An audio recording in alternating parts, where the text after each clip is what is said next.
Hello friends, कैसे हैं? उम्मीद करते हैं आप लोग स्वस्थ और मस्त होंगे। आप लोग के समक्ष एक नई वीडियो के साथ उपस्थित हुए हैं और आज का जो हमारा टॉपिक है वो है द्विघात समीकरण में कैसे हम द्विघाती सूत्र से मूल ज्ञात करते हैं।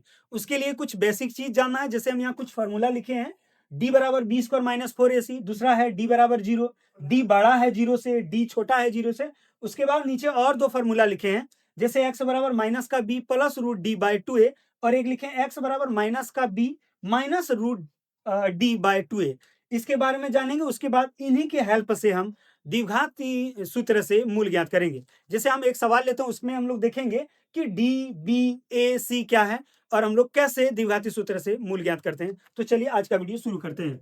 मान लिया जाए मेरे पास एक सवाल है, 2x² प्लस 8x प्लस 6 बराबर 0। यानी ये जो दिया गया सवाल है, इसमें हमें x का मान ज्ञात करना है। x को ही कहते हैं मूल ज्ञात करना है। तो x का मान ज्ञात करना, और हमें ये भी जान लेना है कि इसमें जो x का मान आएगा वो 2 बार आएगा। यानी x का मान मान लिया जाए एक बार 3 आया, तो हो सकता है x का मान अगला जो आएगा वो 4 आएगा। यानी दो अलग अलग मान आएगा, या तो हो सकता है दोनों मान सेम भी हो सकता है। यानी सॉल्व करने से ये भी हम लोग को पहले पता कर लेना है कि x का जो मान आएगा वो अलग आएगा, यानी भिन्न आएगा या समान आएगा।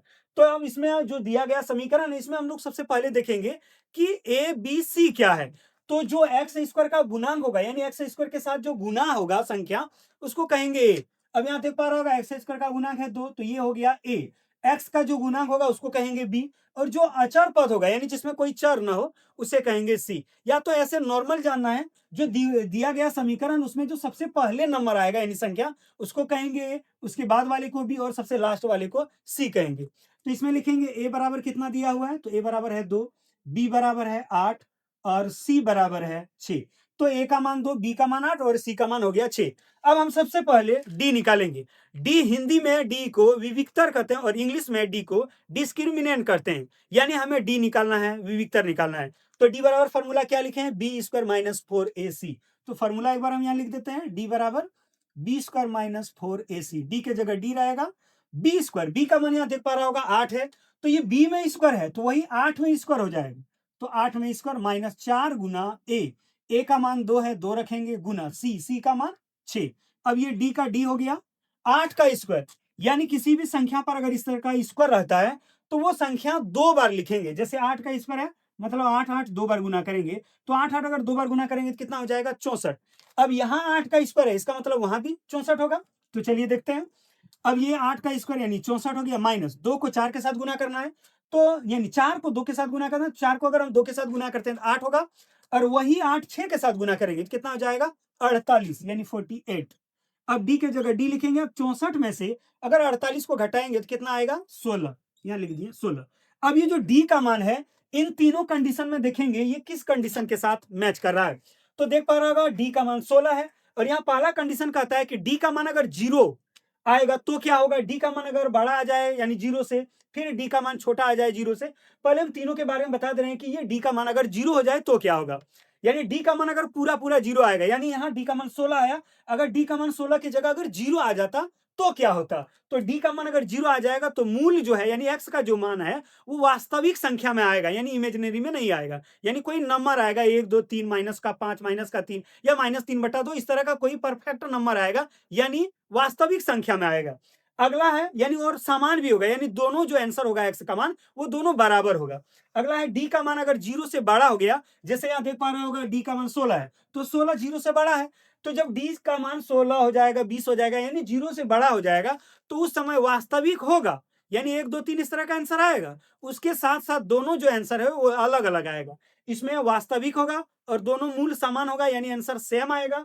इसमें वास्तविक होगा पर आंसर अलग अलग आएगा। और अगर डी का मान 0 से छोटा हो गया, यानी डी का मान अगर माइनस में आ जाता है, तो उस स्थिति में हम लोग लिखते हैं कि मूल का अस्तित्व नहीं है, यानी मूल हम ज्ञात नहीं कर सकते हैं। और अगर हम ज्ञात करना भी चाहेंगे तो वास्तविक संख्या में मूल ज्ञात नहीं होगा।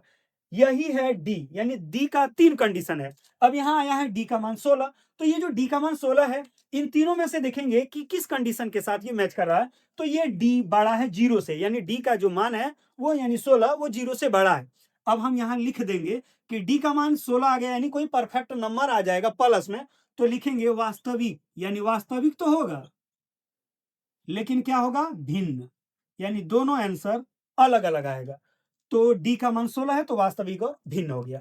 अब यहाँ लिखे हैं दो फार्मूला, एक बार लिखे हैं एक्स बराबर, दोनों फार्मूला लगभग सेम दिख रहा होगा, सिर्फ प्लस और माइनस का अंतर है। यहाँ प्लस है और इस जगह पे माइनस है। इसको कभी कभी दोनों को एक ही फार्मूला में भी लिखा जा सकता है इस तरह से, जैसे एक्स बराबर लिख दिए माइनस का b plus minus root d by 2a, यानी दोनों को एक ही जगह प्लस और माइनस इस तरह भी लिख सकते हैं और दोनों को हम अलग अलग भी लिख सकते हैं। तो आसान करने के लिए हम दोनों को अलग अलग लिखें। तो पहले एक बार इस फॉर्मूला पे रखेंगे, उसके बाद एक बार इस फॉर्मूला पे सबका मान रखेंगे। तो चलिए पहले हम x बराबर माइनस का b plus root d by 2a में रखते हैं।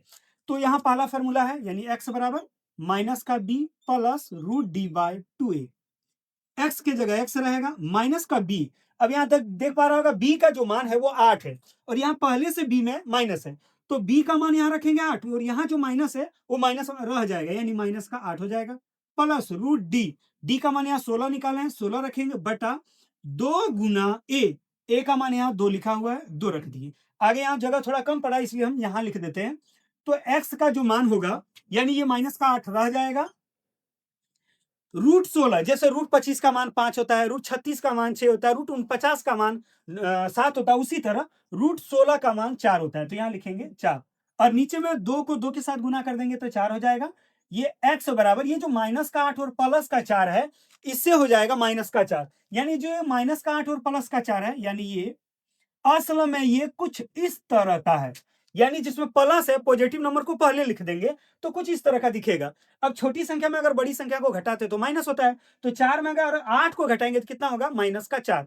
तो माइनस का 8 और प्लस का 4 कितना हो जाएगा, माइनस का 4 और नीचे में है 4, 4 को 4 से अगर हम भाग देंगे तो कितना आएगा 1 और यहाँ जो माइनस वो माइनस रह जाएगा, यानी x का जो पहला मान होगा वो कितना होगा, माइनस का 1। और हम लोग पहले पता कर लिए थे कि x का जो मान होगा वो दोनों भिन्न होगा, अलग अलग होगा, यहाँ भी लिख दिए भिन्न होगा। देखते हैं x का मान, एक बार माइनस का 1 आया है, अगला जो x का मान आएगा वो क्या आने वाला है। तो चलिए आगे लिखेंगे माइनस वाला फॉर्मूला से। तो फॉर्मूला लिखेंगे पहले x बराबर माइनस का b माइनस का रूट डी बाई 2a। अब ये x की जगह x रहेगा, माइनस b का मान 8 है तो यहाँ माइनस है इसलिए माइनस का 8 माइनस रूट d का मान 16 और बटा 2 गुना a का मान 2 रखा हुआ है, यहाँ 2 रख दिए। ये x की जगह x रहेगा, ये माइनस का 8 माइनस की जगह माइनस रह जाएगा और ये जो रूट 16 है, यानी रूट 16 का मान 4 होता है, तो यहाँ लिखेंगे 4 और नीचे में है 4। तो ये x बराबर माइनस का 8 और माइनस का 4, यानी दोनों नंबर में अगर माइनस हो और बीच में गुना का चिन्ह ना हो तो माइनस देखिए जोड़ दिया जाता है, जैसे माइनस माइनस दोनों में है और बीच में गुना का चिन्ह नहीं, अगर गुना का चिन्ह रहता तो माइनस को माइनस के साथ गुना करने पर प्लस हो जाता है। तो माइनस और माइनस, यानी माइनस का 8 और माइनस का 4, तो माइनस का 12 हो गया और नीचे में है 4। अब 4 को हम कितना बार पढ़ा पढ़े कि 12 आ जाएगा, तो 3 बार पढ़ना पड़ेगा, तो 3 लिखेंगे और यहाँ जो माइनस हो माइनस रह जाएगा। अब यहाँ देख पा रहा होगा x का मान एक बार माइनस का 3 और पहले जो x का मान आया था वो माइनस का 1। अब ये दोनों अलग अलग नंबर है कि नहीं है, इसीलिए हम यहाँ पहले लिख दिए थे कि वास्तविक तो होगा लेकिन दोनों आंसर क्या होगा, भिन्न होगा। तो यहाँ हम लिख सकते हैं कि शून्यंक जो है, शून्यंक बराबर, यानी पहला जो आंसर है वो माइनस का 1 है और दूसरा आंसर माइनस का 3 है। यानी इस बार जो फाइनल एग्जाम होने वाला है क्लास 10th का, उसमें ये सवाल, हम ये नहीं कर रहे हैं कि एकदम यही सवाल पूछा जाएगा, यानी नंबर चेंज किया जा सकता है पर द्विघात समीकरण का ही एक सवाल पूछा जाएगा। जैसे हम यहाँ ए बी सी का मान, ए का मान 2 आया था, बी का मान 8 और सी का मान 6 आया है, तो ये जो नंबर है यानी संख्या बदल सकता है पर सवाल यही रहेगा। इसलिए हम उम्मीद करते हैं कि आप लोग अच्छी तरह से समझ गए होंगे और अगर आप लोगों को वीडियो अच्छा लगा हो तो कमेंट में जरूर बताएं। चलिए अब नेक्स्ट वीडियो में मिलते हैं। Thank you.